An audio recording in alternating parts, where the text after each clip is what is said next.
गुंडागर्दी करना, यह सब उसके लिए नया नहीं, लेकिन रोमांचक जरूर था। धीरे धीरे उसने अपने कुछ दोस्तों के साथ एक छोटी सी गैंग बना ली। इस छोटे मोटे अपराध से बहुत पैसा तो नहीं आया, लेकिन कुछ और ज्यादा जरूरी चीज मिली, पावर और थ्रिल। और एक बार जब अपराध का यह नशा चढ़ा तो वापसी का कोई सवाल ही नहीं था। शायद उस वक्त किसी को अंदाजा भी नहीं था कि यही छोटा सा गुंडा आगे चलकर पूरे हिंदुस्तान के लिए सबसे बड़ी मुसीबत बनने वाला है। खुद दाऊद को भी नहीं। उस वक्त की मुंबई पर भले ही सरकारों का राज था, लेकिन असली कंट्रोल वहां के गैंग्स के हाथों में था। यह वो दौर था जब देश अपने पैरों पर खड़ा होने की कोशिश कर रहा था, लेकिन इकोनॉमी अभी भी मजबूत नहीं थी। इंपोर्ट पर भारी पाबंदियां थीं। टेक्सटाइल, घड़ियां, इलेक्ट्रॉनिक्स और सबसे ज्यादा सोना। अमीरों को बाहर की महंगी चीजों का शौक तो था, लेकिन सरकार की पॉलिसी के चलते यह सामान आसानी से मिल नहीं सकता था। जहां जरूरत होती है वहां एक अवैध रास्ता खुद ब खुद बन जाता है। मुंबई एक बड़ा पोर्ट सिटी थी।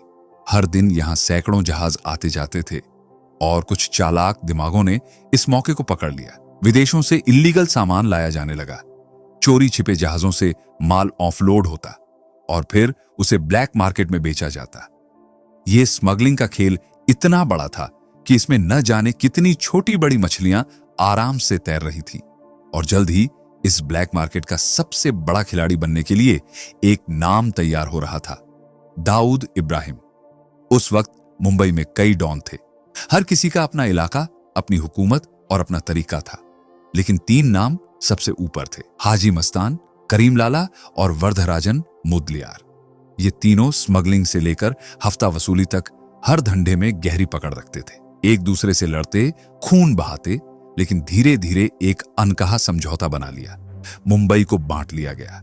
हर किसी को अपना इलाका मिल गया, अपना धंधा मिल गया और बेकार की लड़ाइयां खत्म हो गईं। 70 के दशक की शुरुआत में डोंगरी पर करीम लाला के पठानों का दबदबा था, लेकिन उनकी असली कमाई स्मगलिंग से नहीं, हफ्ता वसूली और ब्लैक मार्केटिंग से होती थी। डोंगरी उनके नाम से कांपता था, लेकिन फिर वही गलियों में एक नया नाम उभरने लगा। एक दुबला पतला मगर जिद्दी लड़का जो अपनी अलग दुनिया बसाना चाहता था, दाऊद। उसका बढ़ता कद देख करीम लाला को गुस्सा आया। उसने अपने पठानों को इशारा किया और अगले ही दिन दाऊद के दो खास लड़कों अबूबकर और एजाज को बीच सड़क पर बुरी तरह पीटा गया। यह सीधा दाऊद की ईगो पर वार था। अगर मैं झुका तो पूरी मुंबई मुझे कमजोर समझेगी। दाऊद के दिमाग में सिर्फ एक ही चीज थी, बदला। अब वो मुंबई के सबसे बड़े डॉन से टकराने के लिए तैयार था और उसकी पहली लड़ाई हाजी मस्तान उर्फ सुल्तान मिर्जा से होने वाली थी। दिसंबर 1974। दाऊद अब डोंगरी की छोटी सी दुनिया से बाहर निकलने वाला था। अबूबकर और एजाज की पिटाई के बाद उसका खून खौल रहा था। वो बदला लेना चाहता था। तभी उसे खबर मिलती है हाजी मस्तान के करीब 5 लाख रुपए एक जगह से ट्रांसफर होकर उसके घर जाने वाले हैं। अगर सच में अंडरवर्ल्ड में कुछ बनना है तो सबसे बड़े पर वार करना पड़ेगा। दाऊद ने ठान लिया था, ये पैसे लूटने हैं। अपने सबसे तेज और भरोसेमंद लड़कों को चुना। सब ने अपनी बाइक्स और गाड़ियां तैयार की, हथियार संभाले और निकल पड़े। जैसे ही पैसे का ट्रांसफर हुआ, बीच रास्ते में दाऊद और उसके लड़कों ने धावा बोल दिया। कुछ ही मिनटों में पूरी रकम उनके हाथ में थी। दाऊद के चेहरे पर एक विजयी मुस्कान थी। अब हाजी मस्तान को समझ आएगा कि दाऊद कौन है। लेकिन यह खुशी ज्यादा देर टिकने वाली नहीं थी। अगली सुबह जो खबर आई उसने दाऊद और उसके गैंग के होश उड़ा दिए। ये पैसे हाजी मस्तान के थे ही नहीं। दरअसल जिस टिप ऑफ पर उसने भरोसा किया था वो गलत थी। यह पैसा किसी बैंक का था जो ट्रांसफर किया जा रहा था। क्राइम की दुनिया में ब्लैक मनी लूटना एक बात थी, लेकिन किसी बैंक के पैसे लूटना, यह तो सीधा पुलिस से दुश्मनी मोल लेने जैसा था।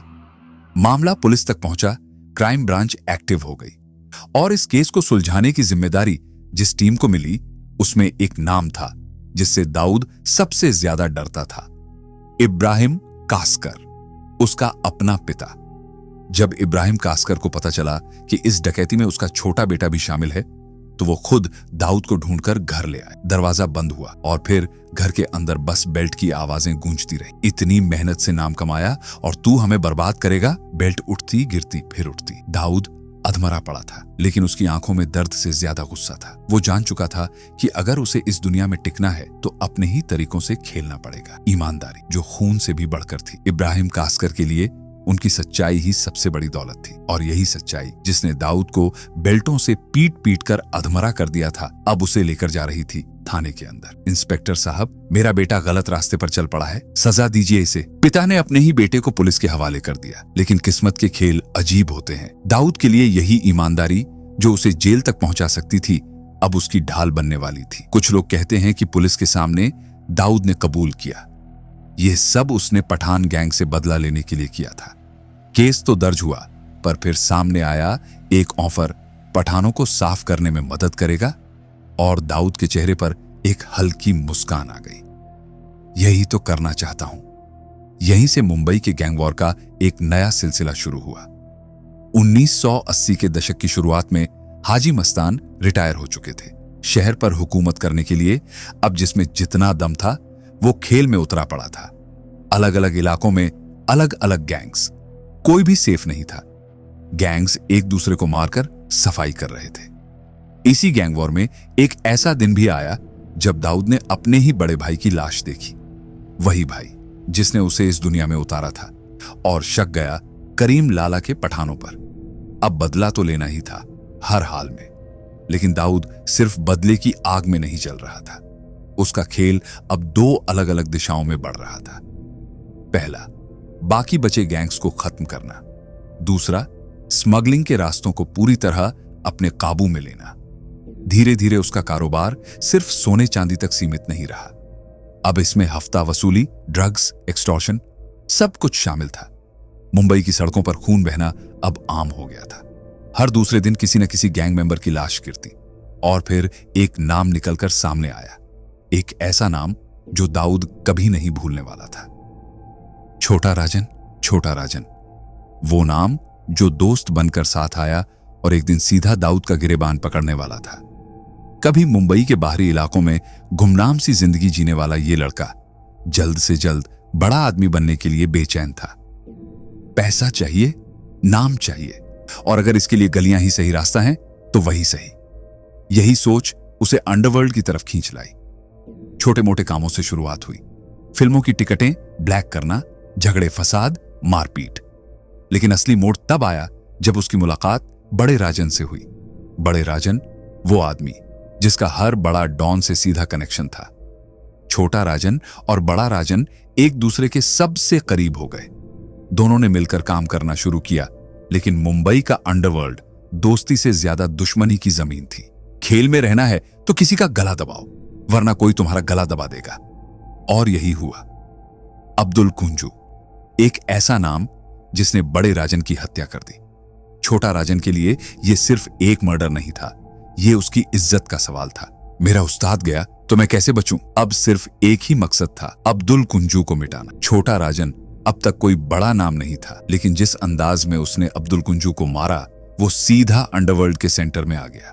मुंबई का हर बड़ा डॉन अब उसका नाम जानता था। अब्दुल कुंजू को क्रिकेट का बहुत शौक था। एक दिन वो मैदान में बैटिंग कर रहा था। स्कोर 50 के पार जा चुका था। बॉल हवा में गई, बाउंड्री पार कर गई, भीड़ में गिरी। कुछ लड़के बॉल वापस देने के बहाने मैदान में घुसे। धीरे धीरे अब्दुल कुंजू की तरफ बढ़े। भाई, बॉल ले लो। अब्दुल कुंजू मुस्कुराया, लेकिन उसे क्या पता था कि यह मुस्कान उसकी आखिरी होगी। अगले ही पल जेब से निकली बंदूकें और मैदान के बीचों बीच गोलियों की बौछार। अब्दुल कुंजू वहीं गिर गया। सफेद शर्ट खून से ऐसे रंगी जैसे मुंबई की गलियों का नक्शा उभर आया हो। यह मर्डर इतना शॉकिंग था कि पूरी मुंबई कांप गई। अब छोटा राजन सिर्फ एक नाम नहीं था, बल्कि अंडरवर्ल्ड की सबसे हॉट खबर बन चुका था। और फिर उसका रास्ता दाऊद से जुड़ा। क्योंकि बड़ा राजन और दाऊद पहले से एक दूसरे को जानते थे, छोटा राजन भी धीरे धीरे डी कंपनी का हिस्सा बन गया। भाई, अब तो मुंबई हमारी है। यह दोस्ती वक्त के साथ और गहरी होती गई, और फिर दाऊद और छोटा राजन मुंबई अंडरवर्ल्ड के बेताज बादशाह बन गए। दाऊद और छोटा राजन की दोस्ती जितनी मजबूत थी उतनी ही खतरनाक दुश्मनी में बदल गई। वक्त ऐसा आया कि ये दोनों एक दूसरे के खून के प्यासे हो गए। अब या तो तू बचेगा या मैं। एक दूसरे पर जानलेवा हमले हुए, गोलियां चलीं, खून बहा। लेकिन वो कहानी कभी और। उस वक्त मुंबई में सबसे बड़ा धंधा था गोल्ड स्मगलिंग। मगर डी कंपनी अब सिर्फ सोने तक सीमित नहीं थी। पैसा कहां से भी आना चाहिए। ड्रग्स, हफ्ता वसूली, कॉन्ट्रैक्ट किलिंग, प्रॉपर्टी, हर वो धंधा जिसमें मोटा पैसा था, दाऊद की नजर उस पर थी। मुंबई में पैसा बरस रहा था और हर मोटी रकम किसी न किसी तरह दाऊद की जेब में पहुंच रही थी। लेकिन मुंबई में एक और इंडस्ट्री थी जहां अभी तक दाऊद का दखल नहीं था, बॉलीवुड। बाहर से चमक दमक, ग्लैमर, स्टारडम, मगर अंदर की दुनिया पूरी तरह धंधा। उस दौर में फिल्म इंडस्ट्री को सरकार ने आधिकारिक तौर पर इंडस्ट्री का दर्जा नहीं दिया था। जैसे आज कंटेंट क्रिएटर्स की इंडस्ट्री है, सब जानते हैं इसमें करोड़ों का खेल है, लेकिन इसे अभी भी अलग से एक इंडस्ट्री नहीं माना जाता।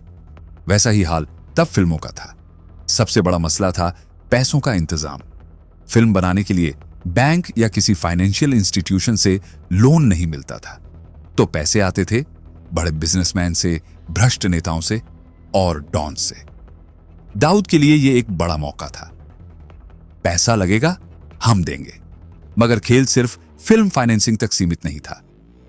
कौन हीरो बनेगा, कौन हीरोइन होगी, स्क्रिप्ट में क्या होगा, भाई की मर्जी के बिना कुछ नहीं चलेगा। धीरे धीरे बॉलीवुड के बड़े बड़े नाम दाऊद की पार्टियों में दिखने लगे। हीरो हीरोइन उसके इशारे पर चलने लगे और फिर शुरू हुआ प्रोटेक्शन मनी का खेल। तू बहुत पैसा कमा रहा है ना, चुपचाप हिस्सा भेज दे, वरना कल तेरी लाश गिरेगी। बॉलीवुड और डी कंपनी के रिश्ते इतने गहरे हो गए कि इंडस्ट्री की रगों में भी डर का झर दौड़ने लगा। फिल्में हिट हों या फ्लॉप, दाऊद की कमाई तय थी। एक वक्त वो था जब डोंगरी की तंग गलियों में रहने वाला ये लड़का सपनों में बॉलीवुड को देखता था, और अब बॉलीवुड उसकी मुट्ठी में था। बॉलीवुड और दाऊद का रिश्ता कितना लंबा चलेगा, यह सवाल आज भी अनसुलझा है। भाई, अब बस यही रह गया था। सियासत, मीडिया और पुलिस सब जानते थे कि मुंबई में जो हो रहा था वो सिर्फ सड़क के गुंडों की हरकत नहीं थी।